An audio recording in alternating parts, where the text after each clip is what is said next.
Assalamualaikum warahmatullahi wabarakatuh.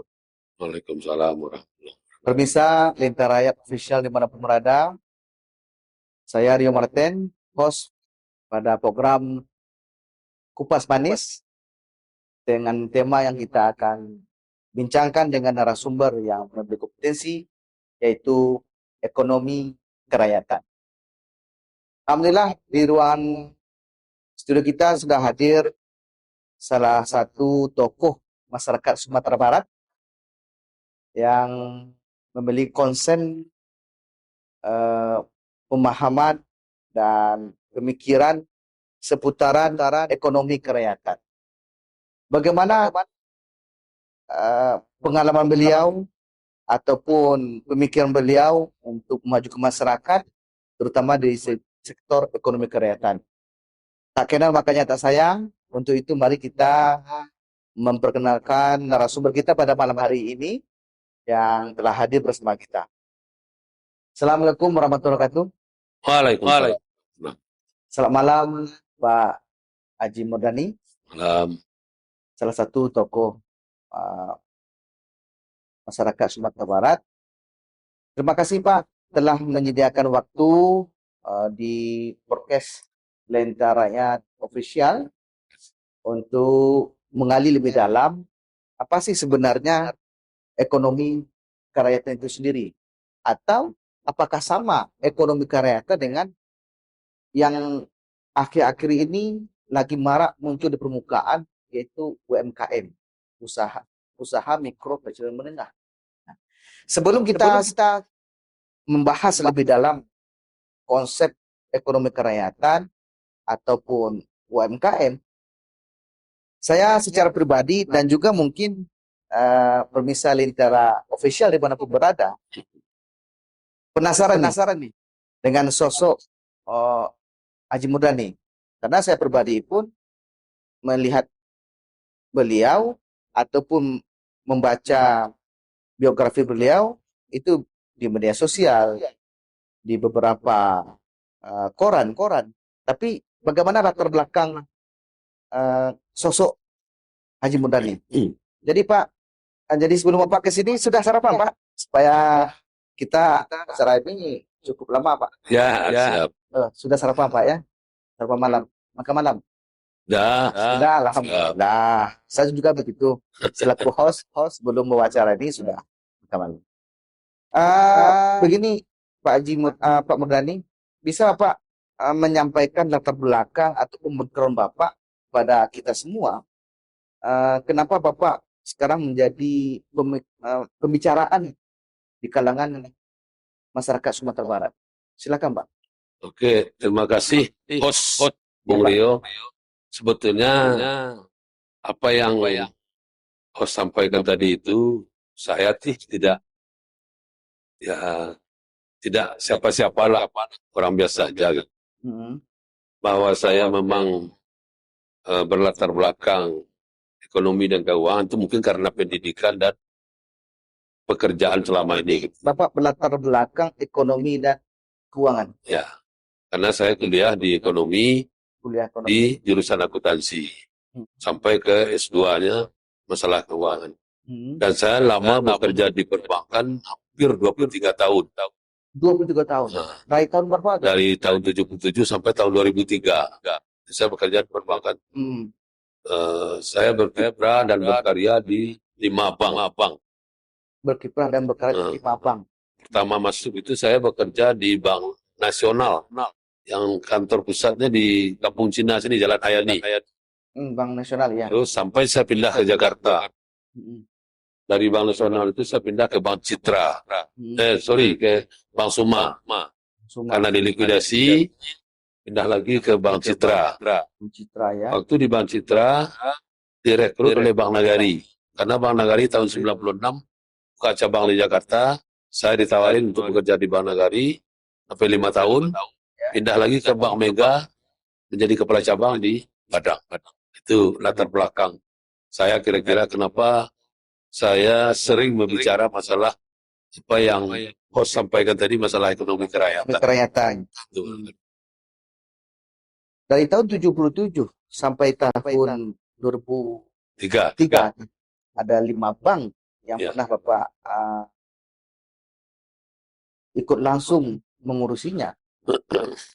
Eh, Berkaitan dengan materi yang akan kita kupas nantinya, Pak. Saya ingin menilik sedikit konsep pemikiran Bapak berkaitan dengan ekonomi kerakyatan. Dalam pemikiran Haji Murdani, apakah sama ekonomi kerakyatan dengan UMKM? Gimana Bapak menanggapi? Jadi UMKM itu kan sebetulnya menjelmanya sudah jauh gitu. Lahir kalau tidak salah saya setelah regulasi perbankan 1 Juni 83 itu ada nama lahir produk bank KIK dan KNKP. Ya. Itu kredit modal kerja, kredit investasi dan kredit modal kerja permanen. Hmm. Nah, dengan bergulirnya waktu dan teknologi dan terjadinya beberapa regulasi di dunia perbankan, Ya. mulai regulasi 1 Juni 83, Oktober 88, dan Desember tahun berikutnya, dan seterusnya, sehingga kesasar terakhir ini sudah menjadi istilah umum UMKM. UMKM. Artinya usaha menengah, kecil, dan mikro. Nah, pada intinya adalah kita berbicara tentang bagaimana memberdayakan ekonomi kemasyarakatan. Itu intinya sebetulnya. Ekonomi kemasyarakatan. Itu menarik. Ekonomi kemasyarakatan atau ekonomi kerakyatan dalam perspektif Haji Murdani 26 tahun berkiprah di perbankan, kira-kira ada sinkronisasinya Pak antara perbankan dengan ekonomi kerakyatan untuk mensejahterakan masyarakat? Iya, jelas. Artinya begini, bank itu sebetulnya kesehariannya sudah bicara masalah perspektif ekonomi kan dan keuangan, bahwa dia memberikan pembiayaan, menerima tabungan yang ditempatkan oleh masyarakat. Itu kan sudah bergulir daripada kegiatan ekonomi masyarakat. Ya. Baik ekonomi yang bersifat korporasi maupun yang menengah dan kecil. Itu di dunia perbankan sama kan. Tapi kalau kita bicara pemisahan antara ekonomi yang kerakyatan itu adalah ekonomi yang menyentuh kehidupan masyarakat sehari-hari, yang bergerak dan memproduksi barang dan jasa, sehingga itu menghasilkan dan bisa mendapatkan keuntungan. Secara tidak langsung, dia akan meningkatkan taraf kehidupan masyarakat itu sendiri. Jadi adalah korelasi antara perbankan, dunia perbankan dengan bagaimana mengimplementasikannya jadi ekonomi kerakyatan. Ekonomi kerakyatan. Baik Pak, baik. 26 tahun, 77 sampai tahun 2023, Bapak Murdani berkiprah di perbankan. Saat ini masih di perbankan Pak, atau pekerjaan sekarang yang Bapak tekuni, atau masih tetap di perbankan, atau gimana? Jadi, Bung Hos, wah, Ya. jadi saya setelah lepas dari perbankan tahun 2003 itu keluar dari dunia, pas perbankan. Keluar dari dunia perbankan, saya masuk ke dunia politik. Kenapa demikian? Saya melihat begini, oke, kita di bank itu bisa melakukan bantuan, berikan pelayanan kepada masyarakat. Cuma kan sebatas memberikan pinjaman atau kredit dan melakukan pembinaan supaya kreditnya tidak macet. Artinya supaya dia lancar mengembalikan. Kan sebatas itu. Namun demikian, saya berpikir bagaimana mengembangkan ekonomi kerakyatan ini kalau yang sifatnya menyeluruh. Tidak hanya 1-2 orang, katakanlah satu kawasan. Nah, ini waktu itu saya berpendapat, menurut pandang saya, ini harus adalah kebijakan daripada pemerintah, dan mungkin barangkali dalam pikiran saya waktu itu, yang mungkin saya capai itu hanya menjadi anggota legislatif. Anggota DPRD. Bahkan untuk menjadi kepala daerah kan tidak mungkin lah, dari bank luar. Kita belum pengalaman apa-apa, tidak mungkin. Jadi paling yang bisa dimasukin dunianya adalah dunia politik itu menjadi anggota DPRD. Itu tetap di tahun berapa Pak? Bapak menjadi anggota DPRD kabupaten atau provinsi? Provinsi. Provinsi Sumatera Barat. Jadi saya menjadi anggota DPRD itu yang pertama itu periode 2004 sampai 2009. 2004 sampai Sampai 2009 Bapak Jadi anggota DPRD anggota DPRD di Provinsi Sumatera Barat. Sumatera Barat. Itu dari partai apa? Kalau boleh kami tahu. Waktu itu Partai Bintang Reformasi. Hmm. Yang ketua umumnya itu lebih terkenal dengan nama sebutan Kiai Sejuta Umat. Iya, Apa? Sejuta Umat. Zainuddin MZ. Ya, Itu ketua umumnya partai. Hmm. Karena saya duduk menjadi anggota DPRD itu adalah dari partai. Kalau boleh kami tahu, itu dari dapil mana Pak? Bapak 2004 sampai 2009 menjadi anggota DPRD Provinsi, itu dari daerah pemilihan berapa Pak, di Sumatera Barat? Oke, waktu 2004-2009 itu Sumatera Barat hanya 5 dapil. Oke. Kalau nggak salah saya masuk dari dapil 5. Dapil 5 itu daerah pemilihannya Kabupaten Agam, Kota Bukit Tinggi, Ya. Kabupaten 50 Kota, Pasaman, Kabupaten Padang Pariaman, dan Kota Pariaman. Itu dulu dapil 5. Tahun 2004 ya? 2004 sampai 2009. Itu baru Bapak terjun ke dunia politik 2003 berhenti di perbankan, 2004 dan terjun ke dunia politik, langsung terpilih Pak. Ya, itu kekuasaan Allah barangkali. Cuman saya bisa memberikan pemahamannya seperti ini. Waktu 2004 sampai 2009 itu sistem pemilu waktu itu adalah proporsional tertutup. Proporsional tertutup. Ya. Artinya waktu itu berdasarkan nomor urut. Nah, kebetulan saya ditaruh oleh partai waktu itu nomor urut 1. Nomor 1. Nah, pada saat itu masyarakat hanya memilih partai, tidak memilih orang. Jadi dalam pemikiran saya, karena partai itu waktu itu terkenal karena ketua umumnya Ki Haji Zainuddin MZ, sehingga itu menjadi pilihan masyarakat, sehingga suara yang diperoleh partai itu mencukupi untuk mendapatkan 1 kursi, saya mendapatkan kesempatan untuk menjadi anggota DPRD. Kira-kira seperti itu, Bung Rio. Menarik. Kita tahu di DPRD Provinsi itu ada komisi-komisinya Pak. Ya. Komisi 1, komisi 2. Berapa komisi Pak sekarang? Nah, waktu itu komisi itu masih komisi A, B, C, D. Ya. Waktu itu komisi C, Komisi C. membawahi bidangi ekonomi, keuangan, dan perbankan. Waktu itu. Kalau sekarang kan ekonomi itu sudah menjadi fungsi dan tugas dari komisi 2. Sedangkan ekonomi, keuangan, dan perbankan itu komisi 3. Jadi waktu itu komisinya baru 4, A, B, C, D. Jadi kalau komisi A itu pemerintahan, komisi B itu mengenai ekonomi dan masalah kalau A itu adalah pemerintahan, B itu masalah saya lupa apa ekonomi, komisi C itu adalah perbankan dan keuangan, komisi D itu pembangunan. Tahun 2004 sampai 2009. 2004 sampai 2009. Ya. Ada sedikit tadi permisal Lentera Rakyat official di mana berada. Kampung aslinya mana Pak? Saya sebetulnya warga Agam asli. Warga agama asli. Nagari, Lasi, dan Bukit Betabuah. Dekat dari sini. Dekat dari sini. Berarti Bapak asli warga agam. Warga agam. Baik pemirsa, Lentera Rakyat official di mana berada.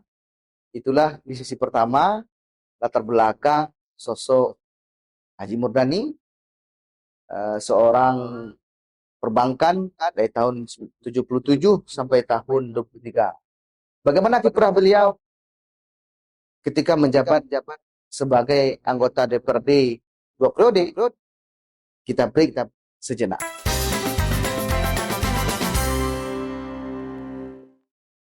Pemirsa, Lentera Rakyat official dimanapun berada. Sekarang kita tiba di sisi kedua, masih bersama narasumber Bapak Murdani, sarjana ekonomi, master manajemen, yang saat ini sebagai tenaga ahli di bidang ekonomi dan ekonomi kerakyatan, pimpinan DPRD Provinsi Sumatera Barat. Baik, Pak Murdani, Tadi menarik. Selama 26 tahun Bapak berkiprah di dunia perbankan dan Allah izinkan di pemilu 2004 sebenarnya Bapak terpilih menjadi anggota DPRD Provinsi Sumatera Barat. Kira-kira apa korelasinya ketika Bapak sudah menjadi anggota DPRD Provinsi Sumatera Barat untuk memajukan atau mengembangkan ekonomi kerakyatan bagi masyarakat Sumatera Barat? Gimana Bapak menanggapi hal tersebut? Oke, makasih, Host. Ya. Sebetulnya dimanapun kita berada, apakah di perbankan atau di legislatif, sebetulnya untuk pengembangan ekonomi kerakyatan itu sepanjang ada di darah dan jiwa kita bisa buat sebetulnya. Cuman memang menjadi anggota DPRD itu punya kemungkinan pengaruh atau katakanlah semacam ide, gagasan, dan lain sebagainya bisa kita paparkan, kita sampaikan kepada forum di DPRD itu yang bisa bekerja sama dengan pemerintah untuk melakukan kegiatan dan aktivitas sebagai anggota DPRD yang terkait dengan pengembangan ekonomi kerakyatan. Nah, pada waktu itu saya berpikir bahwa ekonomi kerakyatan itu hanya terkendala karena dua hal. Terkendala dua hal. Ya, bukan terkendala, artinya memerlukan lah. Memerlukan dua hal. Yang pertama itu masalah modal kerja. Siap. Yang kedua itu adalah pasar dari produk yang dihasilkan. Di dua ini memang menjadi pemikiran buat kita bagaimana ekonomi kerakyatan itu bisa mendapatkan dua hal ini. Nah, bicara masalah modal kerja, tentunya kita tidak akan terlepas dari peranan dunia perbankan. Kenapa? Karena disitulah tempat masyarakat untuk mendapatkan bantuan modal. Ya. Nah, saat itu saya berpikir, karena saya pernah bekerja di Bank Pembangunan Daerah Provinsi Sumatera Barat yang sekarang Bank Nagari. Dulu itu kan bentuknya perusahaan daerah. Perusahaan daerah. Perusahaan daerah. Artinya, BPD. ya, Bank Pembangunan Daerah itu dulu status badan hukumnya perusahaan daerah. Nah, saya berpikir untuk bank ini bisa lebih leluasa, bisa lebih fleksibel, bisa lebih profesional, maka terpikir di saya waktu itu, kalau begini, harus dirubah badan hukumnya. Maksudnya yang dirubah badan hukum ini? Badan hukum Bank Pembangunan Daerah Provinsi Sumatera Barat itu, ya, dari perusahaan daerah menjadi perseroan terbatas. Oke. Nah, waktu itu saya punya inisiatif, dan saya sampaikan kepada kawan-kawan di komisi waktu itu, gagasan untuk merubah itu, sehingga itu menjadi peraturan daerah inisiatif DPRD waktu itu. Saya mempunyai gagasan, saya sampaikan kepada kawan-kawan, saya sampaikan kepada pimpinan DPRD, bahwa saya punya pikiran supaya bank ini lebih baik dan lebih maju ke depan, sebaiknya badan hukumnya dirubah. Nah, pendek cerita, waktu itu disepakati, dibawa ke paripurna, sehingga disetujui bahwa kita akan melahirkan peraturan daerah yang merubah status badan hukum Bank Pembangunan Daerah Provinsi Sumatera Barat menjadi perseroan terbatas. Bahkan sekaligus malah berganti nama panggilan menjadi Bank Nagari. Dan itu Haji Murdani termasuk inisiator. Ya, saya menginisiasi dan sebagai inisiator saya waktu itu. Inisiator. Untuk perpindahan badan hukum dari BPD dari perusahaan daerah menjadi perseroan terbatas. Nah, kenapa kaitannya ke ekonomi kerakyatan? Ekonomi kerakyatan. Kenapa? Karena kalau udah menjadi perseroan terbatas, ya, bank itu sudah profesional, sudah punya dewan pengawas yang merupakan komisaris, yang tadinya kalau bank bangun daerah itu, yang perusahaan daerah kan, dewan pengawasnya gubernur. Nah, sekarang kan tidak dipilih. Ya. Nah, sehingga bank itu lebih leluasa, lebih bisa mengembangkan diri, maka ekonomi kerakyatan itu akan cepat terrealisir dengan aktivitas bank ini yang lebih profesional untuk melayani masyarakat untuk mendapatkan pembiayaan. Itu dari situ saya berpikir. Itulah salah satu rekam jejak Murdani, Haji Murdani menjadi anggota DPRD Provinsi Sumatera Barat periode 2009, menjadi inisiator, Pak ya. inisiator perpindahan badan hukum ke perubahan badan. perubahan badan hukum. Dan kalau Bapak lihat di saat sekarang ini dengan adanya Bank Nagari, apakah semakin meningkatkan ekonomi kerakyatan? Oh iya, jelas. Ada. Secara tidak langsung pengaruhnya besar. Pertama, bank itu makin berkembang, bahkan dia kan sudah buka cabang di Jakarta, buka cabang di Pekanbaru, buka cabang di Bandung. Artinya apa? Artinya bank itu setelah berubah statusnya, dia telah leluasa melakukan aktivitas sebagai dunia perbankan, makin maju. Bahkan sekarang kalau nggak salah, saya aset Bank Nagari itu sudah mencapai lebih kurang 24 triliun. 24 triliun. Luar biasa, Pak ya. Bermisal antara rakyat Provinsi dimanapun berada, itulah Haji Murdani, Bapak Murdani, rekor beliau, rekam jejak beliau menjadi inisiator perubahan dari BPD Sumatera Barat menjadi perseroan terbatas. Perusahaan daerah menjadi perseroan terbatas. Perseroan terbatas. Yang kita kenal sekarang dengan nama Bank Nagari. Ya, nama panggilannya Bank Bank Nagari. Nagari. Tadi Bapak dalam penyampaiannya juga pernah menjadi anggota DPRD Provinsi Sumatera Barat periode 2014 Sampai 2019. Itu masih dengan partai yang sama, Pak? Partai Bintang Reformasi. 2014 sampai 2019 itu, Ya. saya menjadi anggota DPRD dari Partai Nasdem. Karena Partai Bintang Reformasi itu Ya. sudah dilebur, udah hilang dia. Udah hilang. Nah, kalau tidak salah saya waktu 2011 dia berafiliasi kepada Partai Amanat Nasional, kalau saya nggak salah. Sehingga 2014 sampai 2019 saya menjadi anggota DPRD itu dari Partai Nasdem. Dari Partai Nasdem. Oke, ini menarik, Pak. Sekarang ini kan musim pemilu nih, Pak. Akhir-akhir sebagaimana yang kita ketahui 14 April 2014 pesta demokrasi. Dan sekarang banyak bermunculan para calon legislatif dari berbagai macam partai. Yang saya dengar, bahkan mendengar perbincangan masyarakat, ada juga sebagian calon ini, ya kalau nanti saya terduduk, saya bikin program ini, kalau saya nanti terpilih, saya bikin janji ini, kalau saya terpilih, saya akan menganggarkan ini sebagainya. Kenapa dua periode menjadi anggota DPR Provinsi dalam perspektif Haji Murdani, Bapak Murdani, bagaimana sih sebenarnya anggota Dewan ini, Pak, atau wakil rakyat ini dalam perspektif Bapak sendiri? Ya, saya juga pernah melihat dan mendengar gitu bahwa calon-calon anggota DPRD itu, calon anggota legislatif itu menyampaikan janji-janji kepada masyarakat.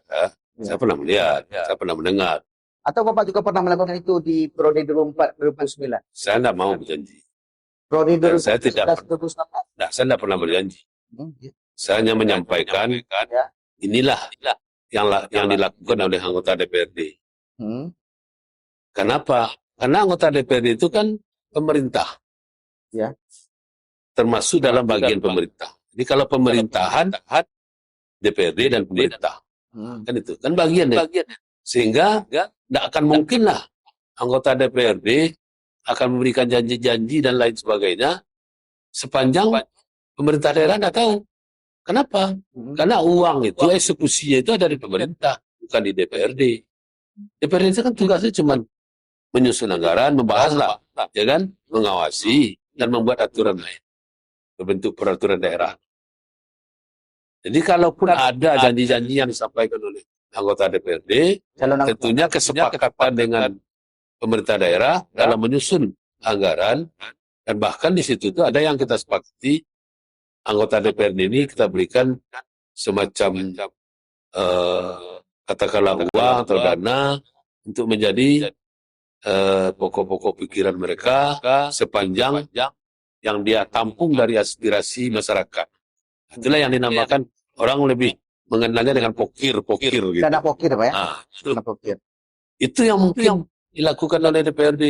Dan tidak mungkin itu dijanjikan sebelum dia menjadi anggota DPRD. Begitu dia menjadi anggota DPRD, dia membahas dan dia sampaikan aspirasi yang dia tangkap selama menjadi anggota DPR waktu reses dan kunjungan kerja, itulah yang dia bawa ke forum DPRD ini dengan pemerintah, dibahas dalam pembahasan anggaran. Nah, anggaran ini dibahas tentunya penerjemahan daripada visi dan misi kepala daerah. Visi dan misi kepala daerah itu diterjemahkan kepada rencana pembangunan jangka menengah dari RPJM, dimasukkan kepada rencana anggaran pemerintah. Yang dari masyarakat kan melalui musrenbang, ada tingkat nagari, ada tingkat kecamatan, ada tingkat kabupaten, ada tingkat provinsi. Itulah yang disampaikan waktu forum pembahasan rencana anggaran yang dibuat oleh pemerintah daerah. Dia sudah melakukan musrenbang, dia sudah menerjemahkan visi misi kepala daerah melalui RPJM.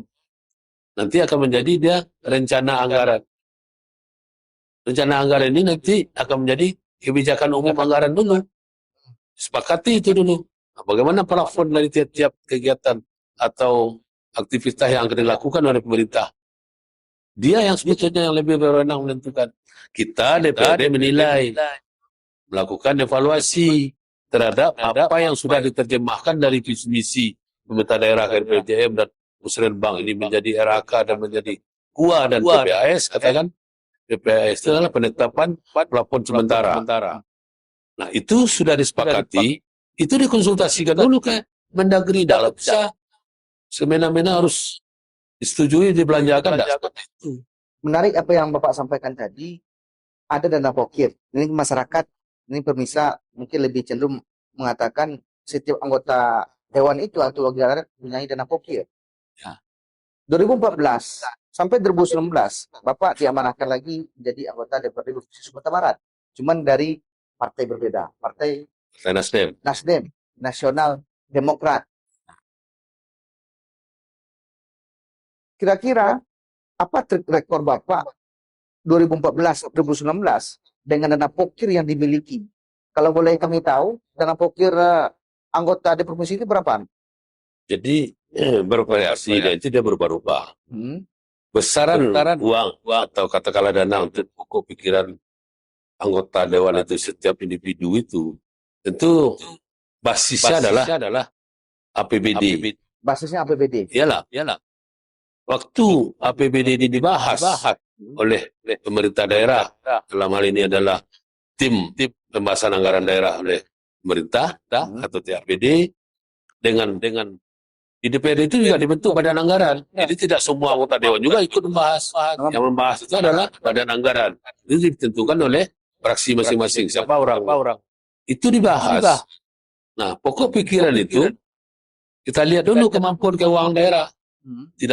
Tidak serta-merta gitu loh. Ini harus sekian miliar, ini sekian miliar, tidak begitu. Kira-kira dengan kondisi keuangan daerah seperti ini, kita bicarakan dengan pemerintah daerah. Berapa kira-kira yang memungkinkan untuk kita alokasikan menjadi dana pokok pikiran anggota DPRD. Nah, keluar satu angka. Itulah yang menjadi jumlah pokir masing-masing anggota DPRD. Dewan.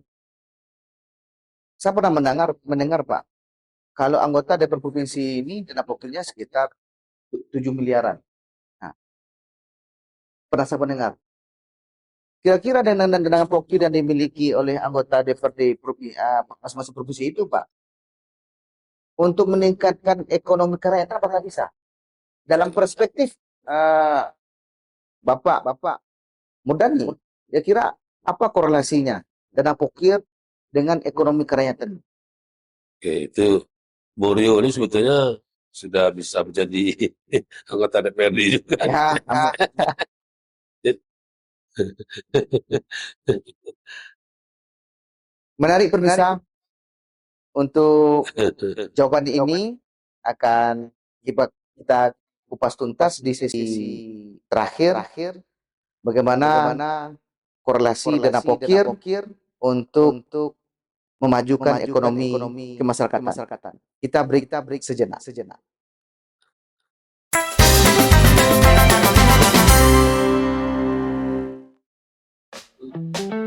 Halo pemirsa Lentera Rakyat Official dimanapun berada, saya Jontra. Tunggu kehadiran saya di program selanjutnya, hanya di Lentera Rakyat Official.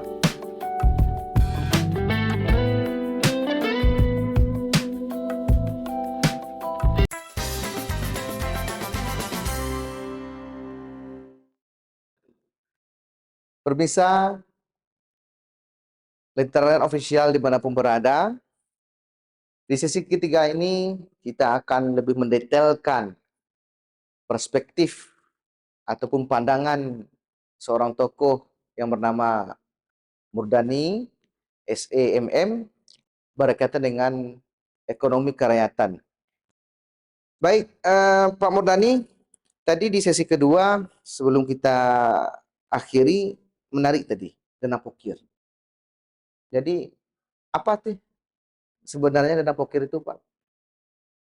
Yang dimiliki oleh masing-masing anggota DPRD, baik itu kabupaten kota dan provinsi. Bagaimana Bapak menyikapi tentang dana pokir ini sendiri? Dana pokir itu, sebagaimana saya jelaskan tadi, adalah merupakan kesepakatan antara DPRD dengan pemerintah Kesepakatan antara DPRD dan dan pemerintah. untuk menetapkan Hmm. jumlah dana pokok pikiran anggota dewan itu masing-masingnya dialokasikan berapa. Hmm. Itu disepakati dulu. Sebelum disepakati itu, kita lihat mampu atau tidak APBD untuk mengcovernya. Berarti kemungkinan akan berubah-ubah dana pokir dari tahun ke tahun ada, Pak? Berubah, Bisa naik, bisa turun? berubah. Berubah. Nah, Tergantung kesepakatan. Ya lanjut, Pak. sekarang kemana pokir ini akan dibelanjakan? Kan gitu. Pokir itu dibelanjakan dibagi dua. Ya, Sebagian untuk kita masukkan menjadi belanja modal, belanja modal, oke. yang sebagian lagi kita masukkan menjadi bantuan keuangan khusus kepada kabupaten kota. Bantuan keuangan khusus Kepada untuk kabupaten kabupaten dan kota. Nah, Hmm. itu gunanya untuk apa? Itulah aspirasi masyarakat yang ditampung dan dianalisa oleh anggota DPRD yang mungkin dibiayai oleh pokir ini. Katakanlah di dalam masyarakat ada proposal dan segala macam kan gitu, ya kan? Yang disampaikan oleh masyarakat sewaktu anggota DPRD ini melakukan reses atau kunjungan kerja ke daerah pemilihannya. Nah, itulah gunanya dana pokir itu. Yang diturunkan kepada kabupaten kota berupa bantuan keuangan itu, Bantuan keuangan nanti khusus. yang membelanjakannya bupati atau wali kota. Bukan anggota dewan Bukan, sendiri. anggota DPRD ngapain urus gitu, tidak ada. Nah, yang masuk kepada belanja modal itu adalah program dari pemerintah yang dilaksanakan dan direalisasikan oleh dinas-dinas terkait. Oke. Yes. Kaitannya dengan, misalnya saya punya prinsip dana pokir saya itu tadinya saya akan jadikan pengembangan ekonomi kerakyatan. Oke. Ya kan bisa. Ekonomi kerakyatan. Nah, saya melihat di dinas itu apa kira-kira yang punya korelasi untuk mengembangkan ekonomi kerakyatan ini. Nah, itu yang kita titipkan. Baik ke dinas koperasi, ke dinas perdagangan, ke dinas sosial, dan lain sebagainya. Program mereka, kita menitipkan pokok pikiran kita kepada pemerintah daerah agar direalisasi sesuai dengan program yang dibuat terkait langsung dengan pengembangan ekonomi kerakyatan. Contoh konkret, Pak Murdani. Contoh konkret dana pokir yang dititipkan ke pemerintah daerah kabupaten kota, kira-kira sebatas pemahaman Pak Murdani, apa bentuk konkret dana pokir yang dititipkan ke pemerintah kabupaten kota yang bersentuh langsung untuk peningkatan ekonomi kemasyarakatan? Sebetulnya dari bantuan keuangan khusus kepada pemerintah daerah kabupaten kota itu juga ada, misal ini perbaiki jalan pertanian, itu kan terkait itu, ya kan, irigasi, ya kan, pemberian bantuan dalam perbaikan sarana dan prasarana pasar dan lain sebagainya yang bisa dan jumlahnya mungkin bisa ditampung dengan bantuan keuangan tadi. Nah, yang terkait dengan belanja modal, saya pernah mengikuti program pemerintah yaitu memberikan bantuan kepada kaum wanita, ibu-ibu Hmm. yang yang kita lihat kondisi keuangannya lemah. Oke. Judul, kalau tidak saya, judul programnya adalah nomenklatur dari program itu Hmm. bantuan kepada wanita rawan sosial ekonomi, WRSE, Bantuan untuk wanita rawan sosial ekonomi, sosial WRSE ekonomi. namanya. Hmm. Itu Itu pernah diberikan Bapak lakukan di masa Bapak menjadi anggota dari DPRD? periode 2014-2019. Ya. Saya memberikan pokok pikiran saya untuk itu sejumlah 1,5 miliar untuk 500 orang, karena satu orang itu diberikan bantuan 3 juta dalam bentuk natura. Dalam bentuk? Natura arti barang. Oh, dalam bentuk. Misalnya dia pedagang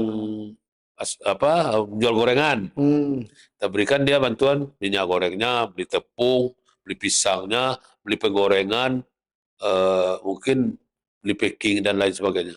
Kalau dia misalnya pedagang lontong, ya kan, lontong sayur, Ya. kita belikan beras, minyak, apalagi penggorengan, tempat rebusan dan lain sebagainya. Pokoknya nilai yang diberikan itu masing-masing 3 juta rupiah. 3 juta rupiah. Nah, dalam rangka meningkatkan ekonomi kerakyatan tadi.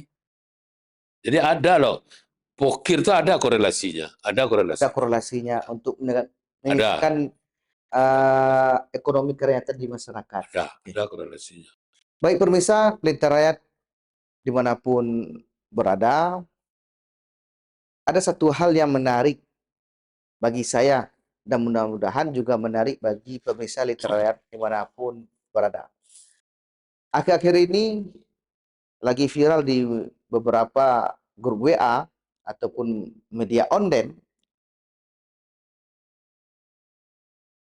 pengurus wilayah Muhammadiyah Sumatera Barat memberikan rekomendasi kepada Bapak Ya, untuk dipilih warga Muhammadiyah, Aisyah, dan semua organisasi dan amal usaha Muhammadiyah, khususnya di calon legislatif Dapil 3 Provinsi Sumatera Barat yang meliputi Kota Bukit Tinggi, Kabupaten Agam, dari Partai Nasdem dengan nomor urut 1. Ini menarik. Karena saya pribadi pun baru mengetahui Muhammadiyah langsung turun dengan menyatakan memberikan surat rekomendasi. Itu bagaimana ceritanya, Pak? Makanya Murdani, SEMM bisa mendapatkan rekomendasi itu. Bisa dijelaskan, Pak, supaya publik, apalagi pemirsa Lentera Rakyat official di mana berada, bisa memahami secari kertas yang telah Bapak terima tersebut. Ya. Terima kasih. Pertama, tentunya pada kesempatan ini saya sangat hormat dan terima kasih sekali kepada pimpinan wilayah Muhammadiyah Sumatera Barat yang telah memberikan rekomendasi itu kepada saya agar dipilih oleh warga Muhammadiyah di Kabupaten Agam dan Bukit Tinggi di Dapil 3 Provinsi sebagai calon anggota DPRD Provinsi periode 2024-2029 dari Partai Nasdem nomor urut 1. Saya juga kaget gitu loh. Kenapa? Karena saya kan tidak tahu. Kaget dalam artian ini Bapak yang meminta direkomendasi atau langsung Muhammadiyah yang menunjuk? Gimana ceritanya, Pak? Ya, saya ditelepon. Oh, ditelepon awalnya? Oleh sekretariat PWM, disuruh datang ke kantor wilayah ya, untuk bertemu dengan pimpinan wilayah Partai Muhammadiyah, dengan pimpinan wilayah Muhammadiyah. Pendek cerita, saya datang, waktu itu disampaikan bahwa berdasarkan hasil ada di suratnya, kongres, rapat, dan lain sebagainya, diputuskan oleh organisasi untuk memberikan rekomendasi kepada saya. Untuk dipilih? Dipilih oleh warga Muhammadiyah di Agam dan Bukit Tinggi. Jadi, bukan saya minta. Saya tidak akan mungkin lah saya minta itu. Dan organisasi sebesar itu, Hmm. tidak mungkinlah kita yang minta atau menentukan keinginan kita, enggak lah. Jadi itu memang Muhammadiyah yang memberikannya. Saya tidak tahu kriterianya apa. Tentu bapak-bapak di sana lah yang paling tahu kan kenapa si A, si B, si C diberikan rekomendasi. Tentu kawan-kawan kita yang di PWM itu yang paling tahu barangkali. Menarik nih Pak. Bapak tahunya ditelepon oleh pengurus wilayah Muhammadiyah Sumatera Barat. Bapak sudah datang kantor, dapat rekomendasi, menilik ke belakang, periode 2004, 2009, 2014, 2019, kira-kira ada program enggak yang ketika Bapak jadi anggota DPRD yang bersentuhan langsung dengan Muhammadiyah? Karena kan menjadi penasaran juga kita. Kalau Pak orang Muhammadiyah, berarti Pak warga Muhammadiyah? Muhammadiyah. Warga Muhammadiyah. Menurut analisa Pak Murani, di sisi lain selain Pak Murani sebagai warga Muhammadiyah, makanya pengurus wilayah merekomendasikan Bapak untuk dipilih. Kira-kira apa sebatas pemikiran Pak Murani? Jadi barangkali ya ini dalam pemikiran saya gitu. Kalau Muhammadiyahnya saya anggota Muhammadiyah. Oke, Pak. Istri saya Istri Aisyah bendahara di salah satu unit di, ranting maksudnya. ya mungkin saya tidak tahu namanya, Di Aceh. bendahara istri saya. Oke. Kuliah di Muhammadiyah, di Universitas Muhammadiyah. Anak saya sekolah di SMA Muhammadiyah. Oke. TK-nya Aisyah. Jadi Muhammadiyahnya tidak usah diragukan lah. Oke. Cuman barangkali ini dalam pemikiran saya, barangkali mungkin dari situ mereka melihat. Tahun 2000, periode 2004-2009 itu, saya kan Badan Anggaran. Badan Anggaran. Membahas anggaran pemerintah daerah. Oke. Dan membahas juga usulan-usulan yang disampaikan kepada gubernur atau ketua DPRD oleh organisasi, badan, apapun dari masyarakat yang masuk, itu dibahas oleh Badan Anggaran. Nah, waktu itu ada yang masuk proposal dari Muhammadiyah, dari KONI, dari PMI, dan lain sebagainya, meminta alokasi dana yang digunakan untuk ada yang bangun gedung, ada yang untuk fasilitas lain sebagainya. Nah, saya ingat waktu itu Muhammadiyah kita berikan bantuan untuk membangun kantor dia yang sekarang di Jalan Haji Agus Salim itu, kantor PWM itu. Nah, itu diputuskan oleh kawan-kawan di Badan Anggaran untuk menyetujui permohonan ini agar kita usulkan kepada Badan Anggaran waktu mengadakan rapat dengan tim anggaran pemerintah daerah agar bantuan ini kita berikan. Satu. Yang kedua, ada lagi bantuan yang diberikan kepada Muhammadiyah untuk membangun aula di Universitas Muhammadiyah yang di Muara Penyalinan itu. Itu juga berdasarkan permohonan Muhammadiyah yang kita pertimbangkan dan kita bahas di dalam pembahasan anggaran untuk disetujui. Saya punya pikir barangkali itu juga termasuk salah satu penilaian tersendiri dari inisiatif atau ikut serta, ikut mendorong agar ini menjadi keputusan DPRD bersama pemerintah untuk memberikan bantuan itu, gitu loh. Barangkali itu juga termasuk itu. Dan dalam periode jadi anggota DPRD itu saya banyak bergaul dari kawan-kawan yang dari Muhammadiyah juga, gitu. Ini tuh barangkali. Bagi masyarakat ataupun pemirsa Lentera Rakyat Official dimanapun berada, terjawab sudah teka-teki selama ini. Pak Murani, kira-kira tanggal berapa Bapak menerima surat rekomendasi dari Muhammadiyah ini? Kalau saya tidak salah, tanggal 5 Desember kemarin. Tanggal 5 Desember? Kemarin. Tapi beredarnya di beberapa media sosial baru sekitar 3 hari 4 hari ini, Pak. Nah, itu juga. Gimana ceritanya tuh, Pak? Jadi begini, saya kan setelah menerima surat itu, ya saya simpan. Saya simpan karena itu kan ditujukan kepada pengurus daerah, pengurus ranting, ortom, dan bidang amal usaha. Suratnya untuk saya ada, jadi 2 surat. surat untuk disampaikan kepada organisasi dan disampaikan kepada saya. Ya saya simpan. Oke, Pak, simpan. Jadi saya simpan. Saya lupa harinya, kalau nggak salah seminggu setelah diberikan itu, saya ditelepon oleh sekretaris PWM bahwa itu boleh dipublikasikan. Diviralkan maksudnya. Nah, mungkin istilah hostnya diviralkan. Viralkan. Nah, saya masukkan di Facebook bahwa saya dapat ini suratnya, ini yang menyerahkan. Ya. Nah, makanya menjadi konsumsi publik jadinya gitu, Ya. Pak. Nah, saya dalam hal ini ya terima kasih sekali lagi kepada PWM bahwa itu boleh disampaikan dan terbuka diberikan untuk umum gitu. Untuk umum. Baik, pemirsa Lentera Official dimanapun berada, sampailah kita di ujung acara bersama Haji Murdani, Sarjana Ekonomi, Master Manajemen. Tadi setelah kita kupas tuntas pemikiran beliau berkaitan dengan ekonomi kerakyatan dan juga berkaitan dengan sudah beliau sampaikan kronologis latar belakang, makanya beliau mendapat rekomendasi dari pengurus Wilayah Muhammadiyah Sumatera Barat.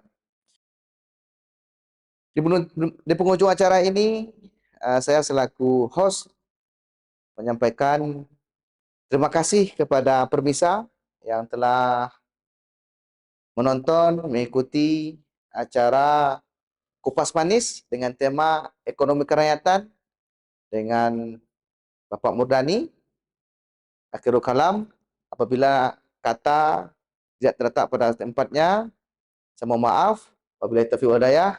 Assalamualaikum warahmatullahi wabarakatuh. Terima kasih, Pak Murdani.